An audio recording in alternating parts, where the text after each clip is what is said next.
Imagine a cena. É março de 1943 e o tenente James Howard está olhando pela janela de seu bombardeiro B-17 a 23 mil pés sobre a França ocupada. Sua tripulação acabou de passar 8 horas voando em temperaturas congelantes e se esquivando de caças alemães para alcançar uma fábrica de rolamentos perto de Paris. O bombardier grita: "Bombas liberadas!" com confiança. 30 segundos depois, Howard observa através de binóculos enquanto toda a sua carga, 12 bombas de 500 libras, explode inofensivamente em um campo de trigo a meia milha do alvo. Eles não estão sozinhos. Dos 228 bombardeiros em sua formação naquele dia, apenas 19 realmente atingiram algo remotamente próximo ao alvo pretendido. Isso é uma taxa de sucesso de 8%, e honestamente, isso era considerado um dia muito bom. A realidade do bombardeio estratégico americano no início da Segunda Guerra Mundial era absolutamente brutal, e ninguém queria falar sobre isso. Em Washington, os generais diziam ao Congresso que o bombardeio diurno de precisão venceria a guerra. Eles tinham gráficos, eles tinham modelos, eles tinham confiança, mas sobre a Europa, as tripulações estavam aprendendo uma dura verdade. Lançar bombas de 4 milhas de altura, enquanto se viaja a 180 milhas por hora, com caças atacando você e flak antiaérea, explodindo ao redor de sua aeronave, tornava a precisão basicamente impossível.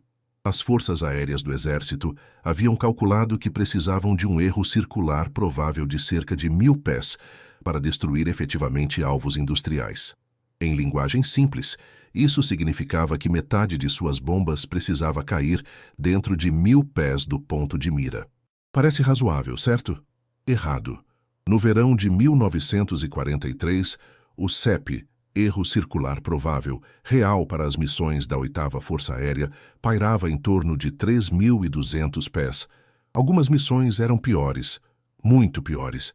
Durante o primeiro ataque a Schweinfurt, em agosto de 1943, bombardeiros lançaram 724 toneladas de explosivos em fábricas de rolamentos que forneciam 40% da produção alemã.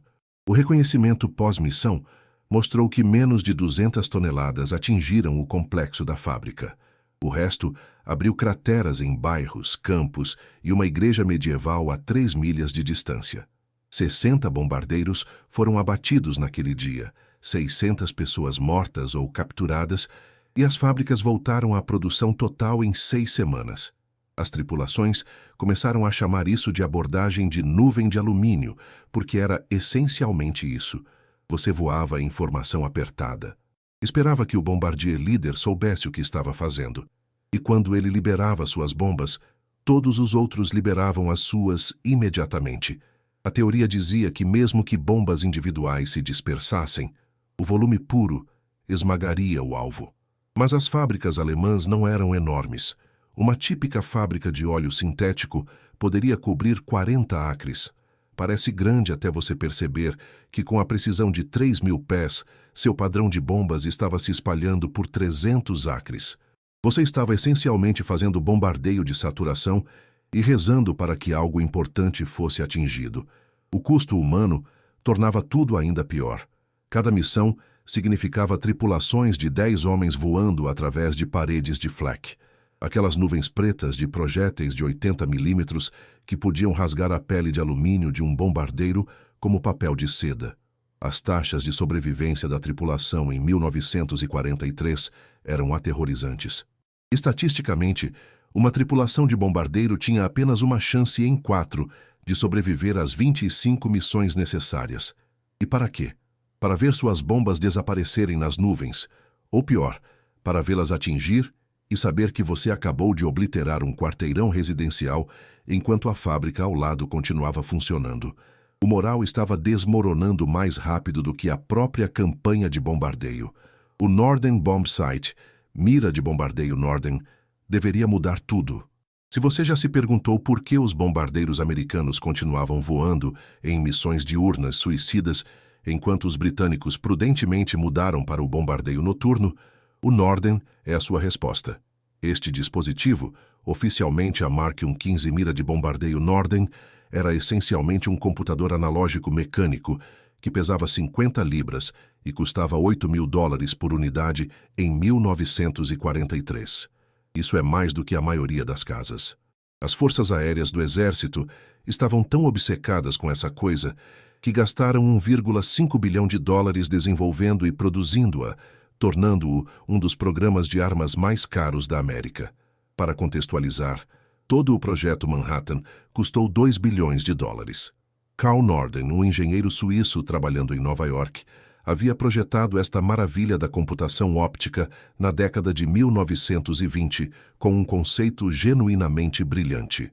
O bombardier se deitaria no nariz da aeronave, espiaria pelo ocular da mira e rastrearia manualmente o alvo, enquanto a mira de bombardeio calculava automaticamente a deriva, altitude, velocidade no ar e trajetória. É aqui que ficava sofisticado. A mira estava, na verdade, conectada ao piloto automático da aeronave. Durante a corrida de bombardeio, o bombardier podia fazer pequenas correções, usando um painel de controle, e a mira de bombardeio voaria fisicamente o avião para compensar a deriva do vento. Em teoria, isso lhe dava a precisão de acertar um picles. Demonstrações do exército mostravam bombardiers lançando bombas de prática em círculos de 100 pés a partir de 20.000 pés. Materiais promocionais literalmente afirmavam que você poderia lançar uma bomba em um barril de picles a 4 milhas de altura. A segurança em torno das miras Norden era absolutamente paranoica. Bombardiers faziam um juramento formal separado de seu juramento militar para nunca revelar nada sobre o dispositivo. Antes de cada missão, um guarda armado levava a mira de bombardeio para a aeronave em um estojo trancado. Se o bombardeiro estivesse caindo, as ordens explícitas dos bombardiers eram destruir a mira com uma granada de termite antes de saltar. Vários bombardiers realmente morreram tentando seguir essas ordens, ficando com aeronaves em chamas por muito tempo enquanto tentavam derreter suas miras Norden.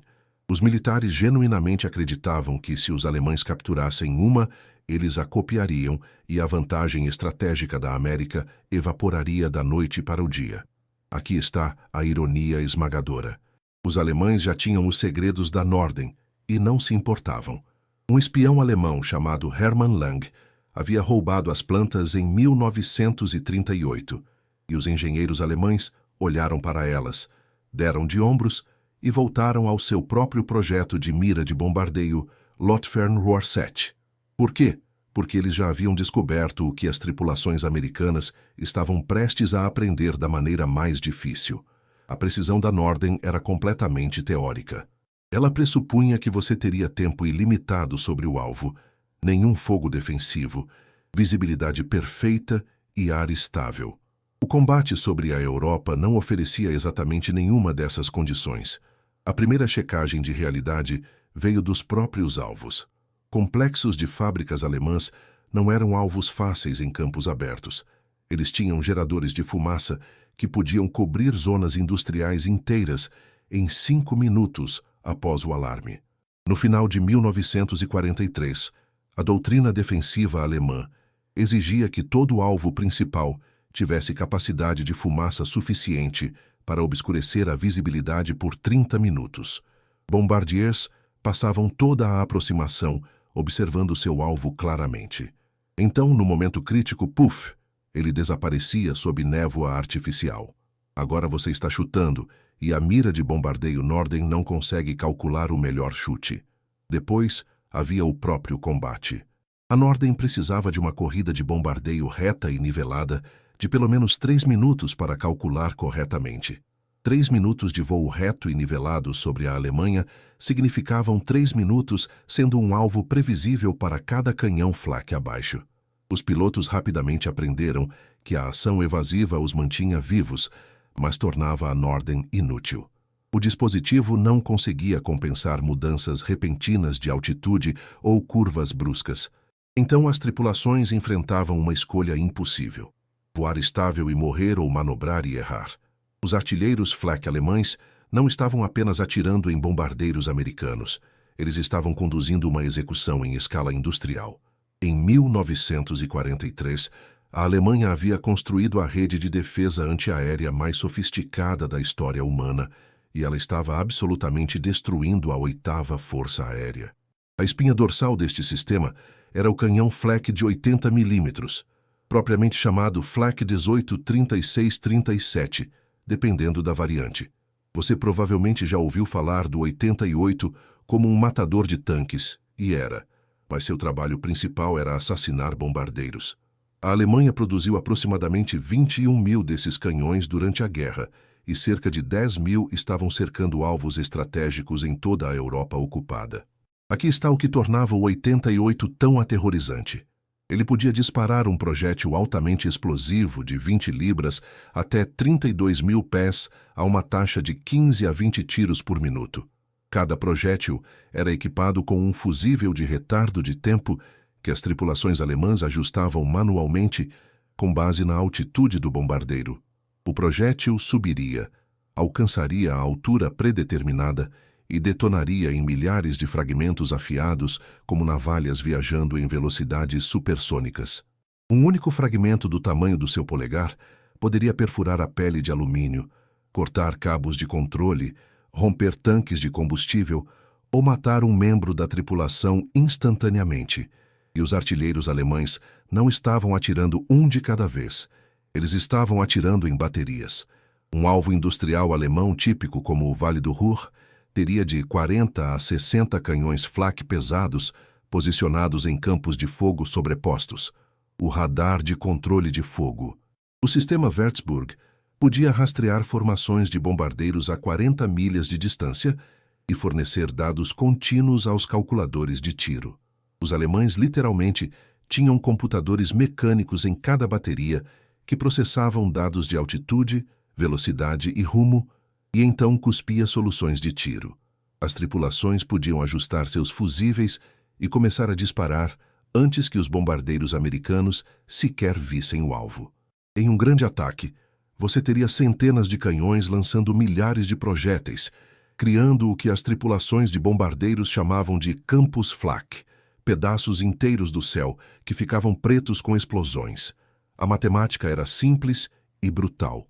Se você voasse através de Flak pesado a 18 mil pés, você estava na zona de morte ideal, onde os canhões alemães eram mais precisos. Nessa altitude, as tripulações relataram ver explosões de Flak tão densas que não se podia ver através delas. O som era como estar dentro de um tambor de metal, enquanto alguém o batia com martelos. Sobreviventes descreveram-o como trovão contínuo misturado com o ping metálico de estilhaços atingindo a aeronave. O navegador John Morris, do 301º Grupo de Bombardeio, escreveu em seu diário após uma missão a Bremen: "Contei 127 buracos em nossa aeronave. Não sei como conseguimos. Jenkins sangrou até morrer no waist, posição do artilheiro de cauda, antes de cruzarmos o canal.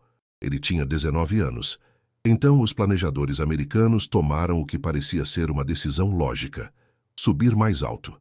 Em meados de 1943, as formações de bombardeiros operavam rotineiramente a 25 mil a 27 mil pés, ocasionalmente subindo para 30 mil. Lá em cima você estava acima da maior parte do alcance efetivo do Flak, e os caças alemães tinham problemas de desempenho em altitudes extremas. A desvantagem: a 25 mil pés a temperatura do ar é de 40 graus negativos Fahrenheit, e o ar é tão rarefeito que mesmo com motores superalimentados, o desempenho da aeronave sofre. As tripulações precisavam de macacões de voo aquecidos e máscaras de oxigênio para sobreviver. Mas o verdadeiro assassino era o que a altitude fazia à precisão do bombardeio. Lembre-se da mira de bombardeio Norden prometendo precisão de acertar um picles a 25 mil pés. Cada variável que tornava o bombardeio difícil a 18 mil pés piorava exponencialmente. As velocidades do vento em alta altitude não eram as 20 ou 30 milhas por hora que você experimentaria em níveis mais baixos. Elas eram 80, 100, às vezes 120 milhas por hora. Os jatos de corrente nem eram entendidos ainda. As tripulações apenas sabiam que às vezes lançavam bombas e as observavam se desviar lateralmente por milhas. A visibilidade tornava-se não confiável. Nuvens que pareciam finas de cima obscureceriam completamente os alvos. Inversões de temperatura criavam camadas atmosféricas que desviavam a luz, tornando a mira precisa quase impossível. Ninguém planejou a técnica de bombardeio de offset, desvio. Ela nasceu do desespero, confusão e do erro de um navegador sobre Schweinfurt, em outubro de 1943. O segundo ataque às fábricas de rolamentos de Schweinfurt já era um desastre. 291 bombardeiros lançados, 60 foram abatidos e mais 17 ficaram tão danificados que nunca mais voaram. Isso é uma taxa de perda de 26% em uma única missão. Mas enterrado nos relatórios pós-missão, havia algo estranho. Um grupo de bombardeio, o 305º, havia se aproximado acidentalmente de seu ponto inicial, o local onde você começa sua corrida de bombardeio final da direção errada. Em vez do ataque planejado de norte para sul, eles vieram do nordeste, em um ângulo de aproximadamente 40 graus em relação ao alvo. Seu navegador, o capitão Robert Williams, havia calculado mal uma correção de vento durante a aproximação. Quando o piloto líder percebeu que estavam fora do curso, eles já estavam comprometidos. Você não vira uma formação de 18 bombardeiros pesados em 1 centavo, especialmente com caças alemães cercando. Então, Williams tomou uma decisão em campo. Ele disse ao seu bombardier, o tenente Charles Murphy, para mirar usando os botões de correção de vento lateral na mira Norden, mas para deliberadamente desviar o ponto de mira para a direita do complexo da fábrica. Basicamente, em vez de mirar diretamente no alvo e deixar a mira de bombardeio calcular a deriva, Murphy mirou em espaço vazio ao lado do alvo e deixou as bombas serem desviadas de volta para ele. Os resultados foram fotografados pelas câmeras de ataque que todo bombardeiro carregava. Enquanto a maioria dos grupos naquele dia alcançou sua típica taxa de acerto de 8 a 12%, as bombas do 305º caminharam diretamente pelo centro do complexo da fábrica. 42% de sua ordenança, munição, atingiu a área do alvo. A princípio, os analistas assumiram que era sorte, chance aleatória. Mas Williams insistiu que não era aleatório de jeito nenhum. E ele tinha a matemática para provar isso. Veja bem, a mira de bombardeio Norden tinha uma suposição de design fundamental que estava matando a precisão em alta altitude. Ela assumia que você estaria voando diretamente em seu alvo com o vento, ou empurrando você ao longo ou desacelerando você, vento de proa ou vento de cauda. A correção de deriva da mira calculava para isso. Mas a 25 mil pés sobre a Alemanha, os ventos quase nunca estavam perfeitamente alinhados com sua corrida de bombardeio. Eles estavam vindo lateralmente, empurrando toda a aeronave para o lado através do ar. Isso criava o que é chamado de ângulo de caranguejo, crab angle. O nariz da aeronave apontaria ligeiramente contra o vento para manter uma trilha terrestre reta, algo como caminhar para frente enquanto se inclina contra um vento lateral forte. O problema era que quando você liberava bombas de uma aeronave em um ângulo de caranguejo, elas herdavam tanto a velocidade para frente quanto a deriva lateral. A Norden podia calcular a trajetória para frente lindamente, mas sua compensação de deriva lateral assumia que você estava mantendo um rumo diretamente para o alvo. Quando você estava caranguejando contra um vento lateral, os cálculos da mira estavam errados em centenas de pés. Quanto mais forte o vento lateral, pior o erro. E a 25 mil pés, os ventos laterais eram sempre fortes. A descoberta acidental de Williams foi simples, mas revolucionária. Se você se aproximasse deliberadamente do alvo em um ângulo em relação à direção do vento esperada e desviasse seu ponto de mira perpendicularmente à sua trajetória de voo, você poderia usar o vento lateral para caminhar suas bombas até o alvo. Em vez de lutar contra a deriva do vento, você a transformava em arma. O bombardier identificaria um ponto de referência, um cruzamento de estradas, uma curva de rio, um edifício distinto que estava diretamente vento cruzado do alvo real. Ele rastrearia esse ponto de referência através da mira Norden, definiria o ângulo de deriva de vento lateral no computador e liberaria. As bombas deixariam a aeronave, começariam a cair, e o vento lateral as empurraria do pátio ferroviário em direção à fábrica. Se seus cálculos estivessem certos, elas chegariam à fábrica exatamente quando atingissem o solo. O gênio estava na geometria. Em um ângulo de desvio de 40 a 50 graus, o vento fazia a maior parte do trabalho. As bombas seriam desviadas previsivelmente, e como você estava contabilizando essa deriva desde o início, seu padrão de dispersão se apertava dramaticamente. Em vez de as bombas se dispersarem em um oval alongado ao longo de sua trajetória de voo, elas rastreariam lateralmente em uma linha concentrada. Era contraintuitivo. Você estava deliberadamente mirando para longe do que queria atingir, mas a física era inegável. A matemática por trás do bombardeio de offset não era complicada, mas exigia que os bombardiers reformulassem completamente como pensavam sobre o problema. A doutrina tradicional de bombardeio dizia: mire no alvo e deixe a Norden calcular todo o resto. O bombardeio de offset dizia: esqueça que o alvo existe por um momento, concentre-se no triângulo do vento. Todo bombardier havia aprendido triângulos do vento na escola de navegação, mas a maioria os tratava como exercícios teóricos. Agora, esses triângulos eram a diferença entre atingir uma fábrica e obliterar um hospital a 3 quarteirões de distância. Aqui está como a matemática realmente funcionava. Imagine que você está voando a 25 mil pés com uma velocidade terrestre de 180 milhas por hora e há um vento lateral de 90 milhas por hora soprando de oeste para leste. Suas bombas levam aproximadamente 60 segundos para cair da liberação ao impacto. Isso é um minuto inteiro de tempo de deriva. Nesse minuto, seu momento para frente carrega as bombas cerca de 3 milhas ao longo de sua trajetória de voo. Mas aquele vento lateral também as está empurrando para o lado a 90 milhas por hora, o que significa 1,5 milhas de deriva lateral. Sem correção de offset, você miraria na fábrica e suas bombas cairiam 1,5 milhas para o leste no que quer que estivesse lá. A solução de offset inverteu a equação. Em vez de voar diretamente para a fábrica, você se aproximaria em um ângulo de 40 a 50 graus, vindo do oeste, com o vento no seu lado esquerdo, empurrando você em direção ao alvo. Seu bombardier identificaria um ponto de mira de offset. Digamos, um pátio ferroviário que ficava exatamente onde o vento carregaria suas bombas. Ele rastrearia aquele pátio ferroviário através da mira Norden, definiria o ângulo de deriva de vento lateral no computador e liberaria. As bombas deixariam a aeronave, começariam a cair, e o vento lateral as empurraria do pátio ferroviário em direção à fábrica. Se seus cálculos estivessem certos, elas chegariam à fábrica exatamente quando atingissem o solo. A medição da velocidade do vento tornou-se absolutamente crítica, e foi aí que as coisas ficaram interessantes.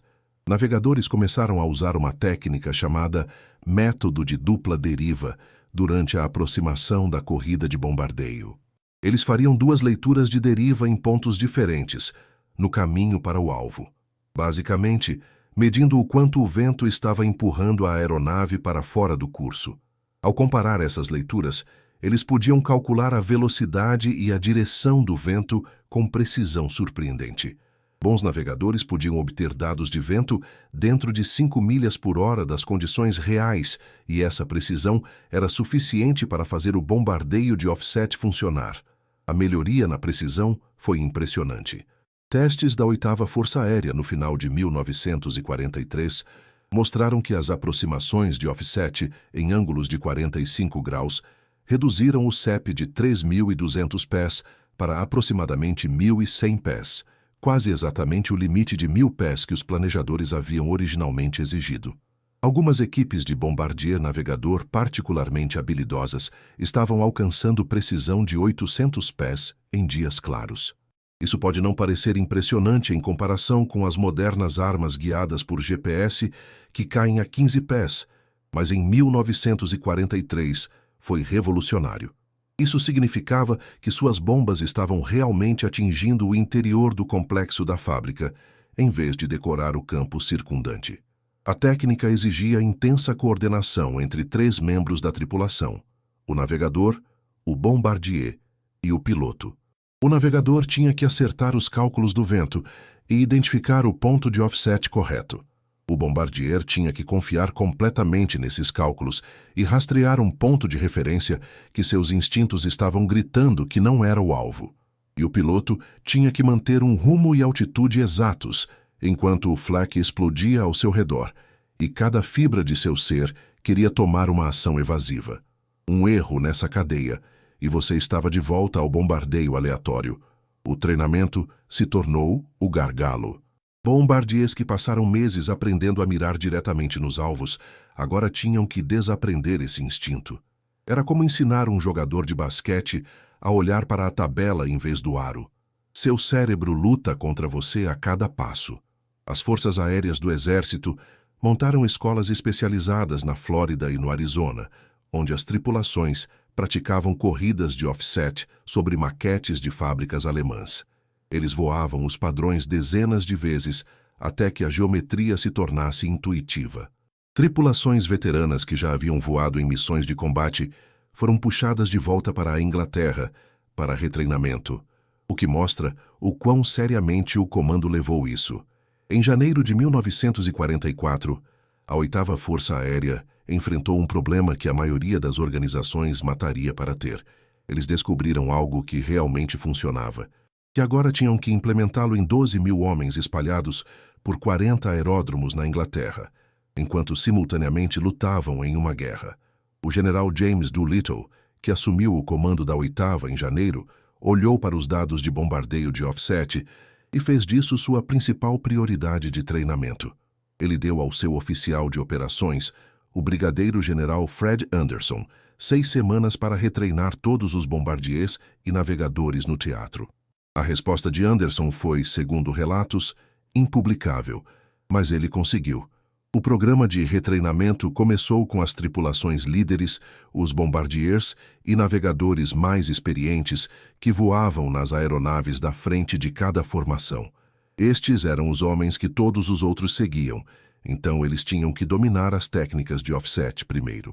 Escolas foram estabelecidas em cada base de bombardeiros, usando uma combinação de instrução em sala de aula e voos práticos sobre campos de tiro costeiros ingleses. As sessões de teoria cobriram triângulos do vento, cálculos de deriva e geometria de offset, até que as tripulações pudessem trabalhar a matemática dormindo. Depois veio o voo. O desafio era que a Inglaterra no inverno oferecia péssimas condições de prática. A cobertura de nuvens era constante. Os ventos eram imprevisíveis e a luz do dia era limitada, mas isso realmente ajudou de uma forma perversa. Se você pudesse atingir alvos através do clima inglês, o clima alemão seria gerenciável. As tripulações decolavam ao amanhecer, voavam para campos de bombardeio na costa e faziam corridas de prática de offset em alvos flutuantes ou navios antigos. Cada tripulação voou um mínimo de 3 missões de prática antes de ser certificada para bombardeio de offset em combate. Alguns precisaram de 10 antes de pegarem o jeito. O que fez o retreinamento funcionar foi que veteranos de combate estavam ensinando veteranos de combate. Este não era algum instrutor de academia com um ponteiro explicando a teoria.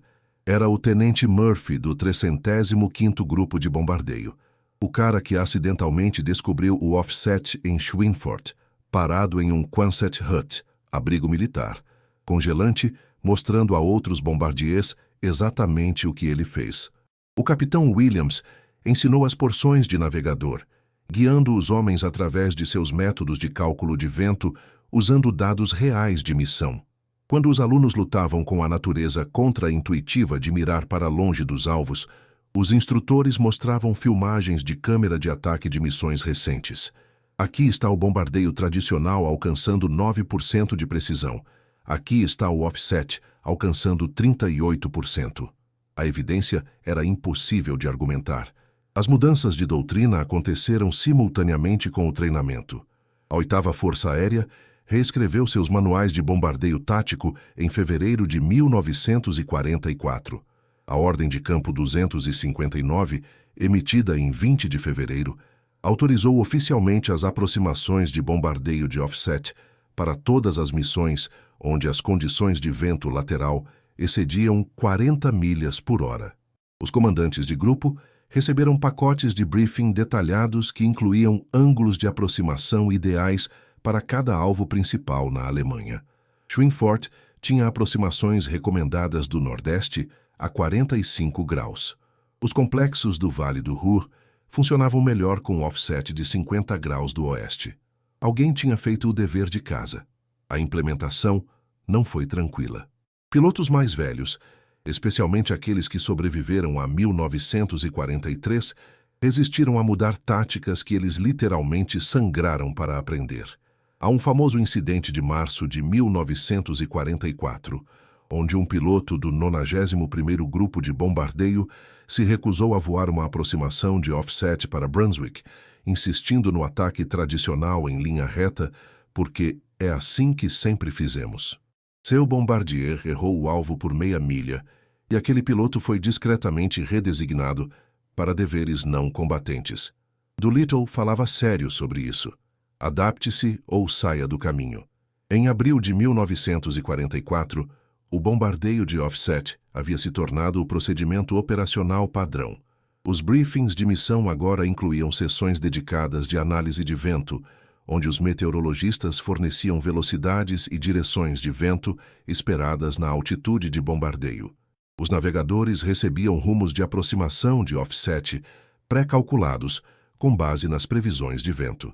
Se as condições mudassem na rota, os navegadores tinham tabelas de consulta para recalcular na hora. O sistema estava se tornando sistematizado, o que significava que mesmo tripulações médias podiam alcançar resultados que antes exigiam habilidade excepcional. Os resultados apareceram nos dados imediatamente. Março de 1944, a precisão do bombardeio saltou para um CEP médio de 1.250 pés em todas as missões da 8ª Força Aérea, uma melhoria de 60% em relação a dezembro de 1943. Mais importante, a porcentagem de bombas atingindo dentro das áreas-alvo subiu de 11% para 27%. Isso ainda significava que 3/4 das bombas estavam errando, mas representava uma revolução genuína na capacidade. Fábricas que anteriormente exigiam 4 ou 5 ataques para serem seriamente danificadas, agora podiam ser aleijadas em 2. O dia D deu ao bombardeio de offset seu teste final, e os riscos não poderiam ter sido maiores. Em 6 de junho de 1944, o sucesso de toda a invasão da Normandia dependia de se os bombardeiros aliados poderiam destruir as fortificações costeiras alemãs antes que as tropas chegassem às praias. Estas não eram apenas posições de armas. Eram bunkers de concreto reforçado com paredes de 8 pés de espessura, abrigando peças de artilharia que podiam rasgar embarcações de desembarque a 3 milhas da costa. A inteligência havia identificado 49 posições de bateria principais ao longo de um trecho de 50 milhas da costa. Cada uma delas tinha que ser neutralizada, ou milhares de soldados morreriam na arrebentação. A 8ª Força Aérea traçou a missão para as praias Utah e Omaha. Eles tinham uma janela de 5h50 da manhã a 6h30 da manhã. 40 minutos para lançar mais de 2.900 toneladas de bombas em fortificações que cobriam menos de 2 milhas quadradas no total.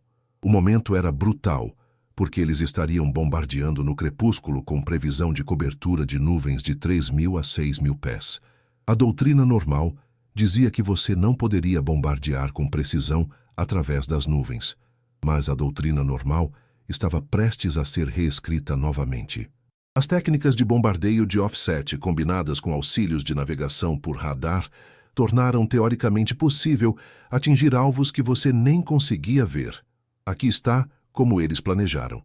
Aeronaves Pathfinder Batedor, equipadas com radar H-2X, liderariam cada formação. Este radar podia pintar uma imagem grosseira da costa através das nuvens, detectando o limite entre terra e água. Os navegadores identificariam características costeiras distintas, fozes de rios, penínsulas, curvas costeiras, e as usariam como pontos de referência de offset. A matemática era a mesma que o bombardeio visual de offset, exceto que agora você estava fazendo isso com retornos de radar, em vez de observação real. Os bombardiers rastreariam o ponto de referência do radar, calcularam a deriva do vento que levaria as bombas desse ponto para as fortificações e liberariam. A execução na manhã do dia D foi caótica. A cobertura de nuvens estava pior do que o previsto. Céu completamente encoberto, de 2.000 pés até 10.000 pés em muitos setores. As formações de bombardeiros tiveram que descer para 12.000 pés para ficar abaixo do pior do tempo, colocando-os ao alcance de quaisquer canhões flak alemães que sobreviveram ao bombardeio naval. As condições de vento eram difíceis. Ventos laterais de 25 a 40 milhas por hora do noroeste, empurrando as aeronaves em direção às praias. Aquele vento se tornou a arma. Na praia de Omaha, os resultados do bombardeio foram inicialmente relatados como desastrosos. A maioria das bombas caiu no interior, abrindo crateras em campos e estradas atrás das posições alemãs. A análise pós-invasão sugeriu que apenas 31% das fortificações em Omaha sofreram acertos diretos durante o ataque aéreo. Mas aqui está o que os relatórios iniciais perderam. As aproximações de offset da praia Utah foram devastadoras. Em Utah, os bombardiers usaram um ângulo de offset de 45 graus, se aproximando do nordeste, com ventos laterais, empurrando-os em direção à praia. As bombas caminharam pelas posições das baterias em linhas nítidas, desmoronando bunkers e destruindo posições de armas com 89% de eficácia. Das 28 principais fortificações na praia Utah, 25 foram nocauteadas antes que as tropas desembarcassem. A diferença entre Omaha e Utah se resumiu à execução. Em Omaha, os bombardiers adicionaram um atraso deliberado em seus pontos de liberação. Eles estavam aterrorizados de atingir suas próprias embarcações de desembarque, então seguraram as bombas por alguns segundos extras. Isso colocou os pontos de impacto de 200 a 300 jardas para o interior. Intenção nobre, resultado catastrófico. Em Utah, os bombardiers mantiveram seus pontos de liberação calculados sem atrasos de segurança, confiando na matemática para manter as bombas fora das praias. Sua confiança foi recompensada. Quando a 4ª Divisão de Infantaria atingiu a praia Utah às 6h30 da manhã, eles encontraram posições alemãs já destruídas. A resistência foi leve, as baixas foram mínimas. A lição foi documentada em uma análise classificada concluída em julho de 1944. As aproximações tradicionais de bombardeio em linha reta em Omaha, mesmo modificadas por preocupações de segurança, alcançaram 31% de eficácia. As aproximações de offset em Utah, executadas conforme o treinamento, alcançaram 89% de eficácia. Isso não é uma melhoria marginal. Essa é a diferença entre uma técnica que mal funciona e uma que vence batalhas decisivamente. O relatório concluiu que o bombardeio de offset havia reduzido o número de ataques necessários para neutralizar posições fortificadas por um fator de 3. No verão de 1944, toda a grande operação de bombardeio aliado incorporou técnicas de offset como doutrina primária. Os ataques aos pátios ferroviários franceses antes da invasão, os ataques aos locais de lançamento Z1, a destruição sistemática da produção de petróleo alemã, todos usaram aproximações de offset como procedimento padrão. A técnica até cruzou as fronteiras de serviço. Os bombardeiros médios da 9ª Força Aérea a adotaram para ataques táticos. O Comando de Bombardeiros da RAF, Força Aérea Real, que havia descartado o bombardeio de precisão americano como fantasia, começou a experimentar métodos de offset para suas próprias operações diurnas. A inovação desesperada nascida sobre Schweinfurt em 1943 não terminou com a Segunda Guerra Mundial. Ela mudou fundamentalmente como os humanos pensam sobre lançar coisas de aeronaves.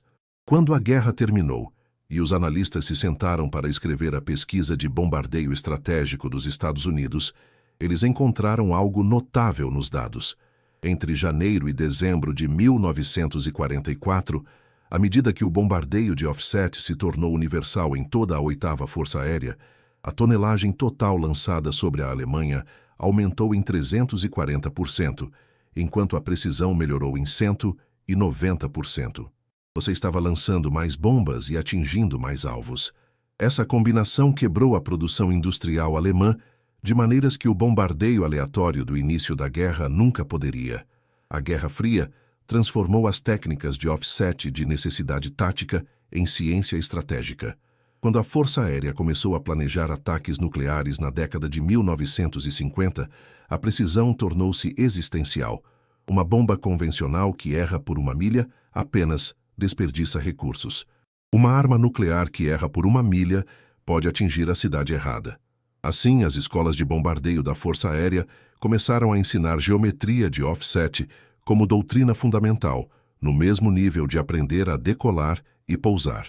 Todo piloto de bombardeiro no Comando Aéreo Estratégico podia calcular ângulos de offset dormindo, porque seu treinamento assumia que ele estaria entregando armas atômicas através das defesas aéreas soviéticas, onde aproximações em linha reta significavam a morte. A matemática evoluiu com a tecnologia. Quando o B-52 Stratofortress entrou em serviço em 1955, ele carregava sistemas de bombardeio por radar que eram essencialmente calculadoras de offset automatizadas. O sistema de navegação de bombardeio ANASC-38 podia identificar pontos de referência de radar, calcular a deriva do vento, determinar ângulos de offset ideais e voar a aproximação automaticamente. O trabalho do bombardier mudou de cálculo manual para a supervisão do sistema, mas o princípio subjacente ainda era a descoberta acidental de Robert Williams. Use a deriva do vento lateral como uma arma, em vez de lutar contra ela. O Vietnã provou que o bombardeio de offset funcionava em um ambiente totalmente diferente. Os ventos de monção sobre o Vietnã do Norte eram ferozes e imprevisíveis, criando condições piores do que qualquer coisa sobre a Alemanha. Formações de B-52 bombardeando a trilha Ho Chi Minh se aproximariam de alvos em ângulos de offset, calculados a partir de medições de vento em tempo real, tiradas por aeronaves de reconhecimento meteorológico. Eles estavam lançando de 30 mil pés através de ventos, que às vezes excediam 150 milhas por hora, e ainda alcançavam precisão que tornava a interceptação da trilha eficaz. O reconhecimento pós-ataque mostrou que as missões Arclight, o nome de código para ataques de B-52, tinham CEPs médios abaixo de 1.500 pés, apesar das condições desafiadoras. Então, as munições guiadas de precisão chegaram e aparentemente tornaram o bombardeio de offset obsoleto. Por que calcular complexos triângulos do vento quando você pode lançar uma bomba, guiada por laser, que corrige sua própria trajetória de voo? A Primeira Guerra do Golfo, em 1991, exibiu armas que podiam voar através de poços de ventilação e analistas militares declararam a era do bombardeio calculado acabada. Computadores e GPS cuidariam de tudo agora, exceto que eles estavam errados porque esqueceram a guerra eletrônica. As defesas aéreas modernas não apenas atiram em aeronaves, elas bloqueiam sinais de GPS, falsificam sistemas de mira e criam ambientes eletrônicos onde armas de precisão se tornam não guiadas novamente. Quando o GPS é bloqueado, você está de volta ao problema fundamental de 1943. Como você atinge um alvo quando sua tecnologia sofisticada para de funcionar? A resposta que a Força Aérea moderna redescobriu é o bombardeio de offset. A doutrina atual para ambientes com negação de GPS ensina as tripulações de bombardeiros a usar características identificáveis por radar como pontos de referência de offset, calcular a deriva do vento manualmente e entregar armas usando geometria em vez de satélites. O bombardeiro Stealth B-2 Spirit, a aeronave mais sofisticada já construída, tem cálculos de bombardeio de offset embutidos em seu software de planejamento de missão. Não como um backup, mas como uma opção primária para certos cenários. Quando você está penetrando no espaço aéreo defendido, onde o uso de sistemas de mira ativos comprometeria o stealth, as técnicas passivas de offset permitem que você ataque sem irradiar nenhum sinal. Você identifica pontos de referência usando radar de abertura sintética, calcula o ângulo de offset que coloca a deriva do vento ao seu lado, libera as armas e vai embora. O inimigo nunca sabe que você esteve lá até que as bombas comecem a explodir. Até mesmo a guerra de drones usa princípios de offset. Operadores de Reaper e Predator lidando com ventos fortes em altitude às vezes usam pontos de mira de offset para ataques de mísseis Hellfire. O sistema de orientação do míssil lida com a aproximação final, mas a solução de tiro inicial usa a geometria de offset para colocar a arma no alvo. É mais rápido e mais eficiente em termos de combustível do que fazer o míssil lutar contra ventos laterais, por todo o seu voo. A técnica voltou ao ponto de partida. Desespero gerando inovação. Os planejadores militares modernos, se preparando para potenciais conflitos com adversários de mesmo nível, assumem que o GPS será bloqueado ou indisponível. Então, eles estão treinando tripulações em bombardeio de offset manual com uma intensidade não vista desde 1944. Escolas de voo estão ensinando triângulos do vento novamente. Campos de bombardeio estão executando práticas de aproximação de offset. Alguém no Pentágono aparentemente leu os relatórios de pós-ação do dia D e percebeu que os velhos métodos ainda funcionam quando os novos falham. Robert Williams e Charles Murphy provavelmente nunca imaginaram que seu erro de navegação influenciaria a guerra 80 anos depois. Mas é assim que a inovação real funciona. Ela resolve o problema imediato de forma tão elegante que se torna permanente. Lançar bombas de lado e deixar o vento fazer o trabalho não foi apenas um truque da Segunda Guerra Mundial. Foi um insight fundamental sobre física, geometria e como transformar condições ambientais em armas. Cada ataque de precisão acontecendo em qualquer lugar do mundo hoje, seja guiado por GPS ou calculado manualmente, deve algo àquela confusa manhã de outubro sobre Schweinfurt, quando alguém mirou no alvo errado e acidentalmente acertou o certo.